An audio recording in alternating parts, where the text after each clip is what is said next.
Hello, welcome to calendaring. In this video series, I'll be going through how to create, use and maintain the next level calendar that will incorporate most things we do in our day-to-day lives. So something similar to what we see here. We'll go through more details a little bit later. This video series will have a few parts. The first is the introduction, along with some of the benefits of calendaring. That will be this episode. Then we'll have a dedicated episode in which we will go through why this type of calendar is extremely beneficial, citing the many benefits that can be achieved using this type of calendar. From there, we will start with how to create such a calendar. So there's a lot of that goes into how to create such a calendar and the small details that go into it. In a separate episode, we'll go through how to maintain such a calendar. There is a lot of maintenance, rescheduling, repetitions, a lot to go into that. After that, I will go through some qualifications, which is a disclaimer of sorts, so you'll know if this type of project will suit you and the limitation of this. So it doesn't fit everyone. Not everyone could benefit. I'm sure everyone could have some benefit out of it, but not everyone. It's not made for everyone. Another episode will be for pro users who want to take things further to another level. So there is more to it. So there is more things you can do. There is like a few levels you can go. How deep you want to go in a way. And finally, there will be some Q&A episodes in which I'll be answering popular questions that people have or may have. So I'm not sure yet how many, depends also how many questions I'll have or how many things that will be seen in the future. Let's start with the basics. The main points of this project is to learn ourselves, how our days look like and how long it takes us to do what we do, something close to a journal.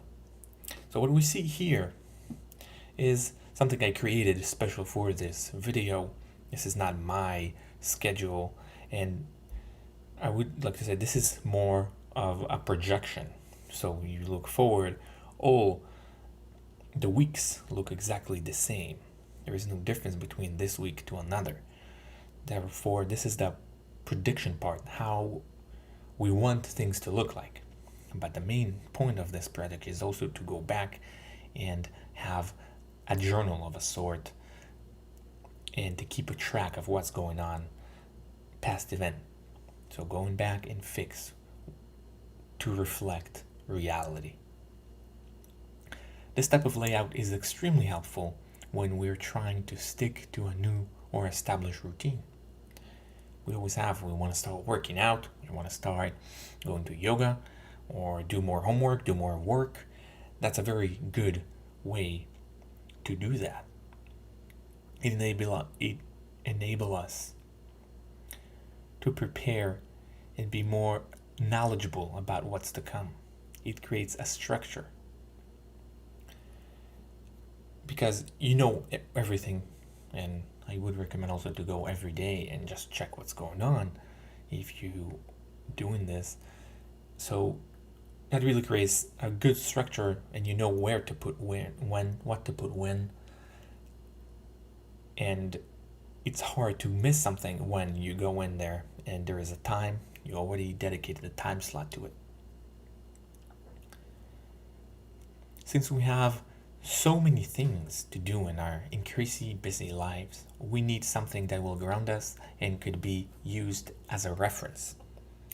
We all live very busy lives and we have many things we need to do, and that's a very good way to keep track of it and automate it in a way. It's kind of a automate ourselves.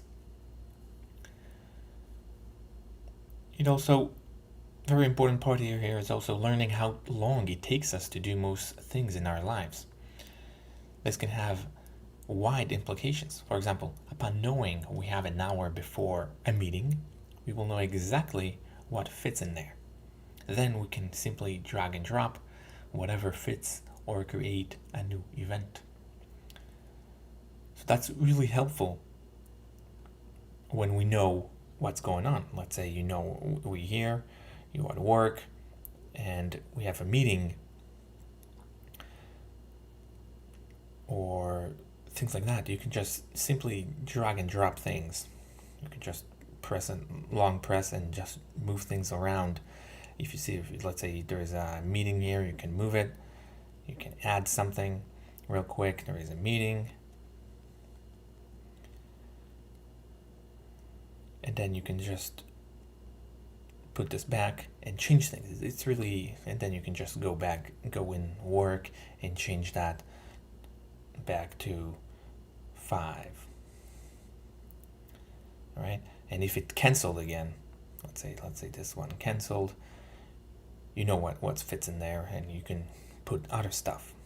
You can do errands. You know you have a slot, you see it in your face. It's a good visualization.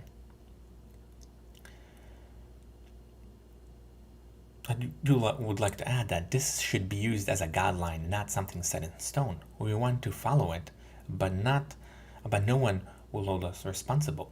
We have complete control over rescheduling as long as we eventually do it.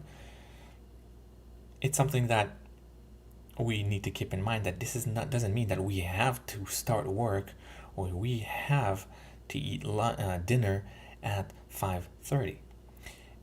It's better if we stick to the schedule, but we don't have to. No one will hold us responsible for it. But it's better that way. And it's totally okay to reschedule things. It's totally fine as long as we eventually do it, especially if you don't want to eat dinner and you're on a diet. Good for you.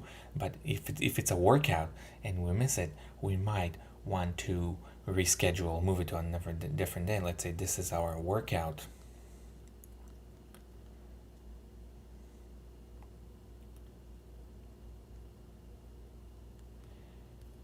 And let's say it's somewhere in here, and we decided we don't want to do it today. It doesn't work, even though it is good to follow it where it goes.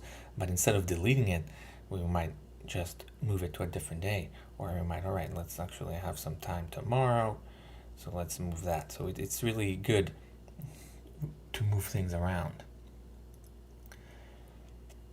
At first, you might be skeptical and think it's crazy, because it does look a little bit crazy. Most people do not have such a calendar unless you're an executive or president. Everything is scheduled. You see sleeping, we have waking up, we have breakfast, we have work, we have lunch, more work, dinner, shower, classes, free time. That's off time, which is like TV or just winding off. We have snack, phone calls, going out, and cleaning, activities, even shopping is here, shaving, shower. Everything would be scheduled. That's the point. I'll go more in next episodes. I'll go more in what we add, what we're not adding, so that we'll go more into that. But you might think it's crazy. You might not understand what's going on, but I promise it would make more sense with time. Like all new things, there is a learning curve. With time, it'd make more sense. Right now, you're looking at it like, what the fuck is going on here? And I would agree. At first, it does look that way, but when we get used to it, it makes much more sense. And it's good to get used to colors and things like that. It makes much more sense with time. And the last point I want to make and reiterate. A very important component of this project is to go back and fix older events to reflect true timelines. This data is precious, as it will help us design a better calendar in the future and will teach us a lot about how and when we're really doing things. So again, that's every week looks the same, but when we are working with this, we really want to change things. Let's say we eat dinner here yesterday, not on time, shower was here, and then we did something X, whatever, because we haven't planned on it. And we actually didn't do free time, we did something else, we spoke on a phone call, and things like that. So every week should not look the same. It's not the point. And let's say many things could change. Let's say this, you went shopping and then you went to the activity. So the point here is also to learn ourselves. And by that, we will be able to create a better future, because if we not learn that we keep seeing things are not the same we predicted, we can fix it in the future, and we'll go through that in the future.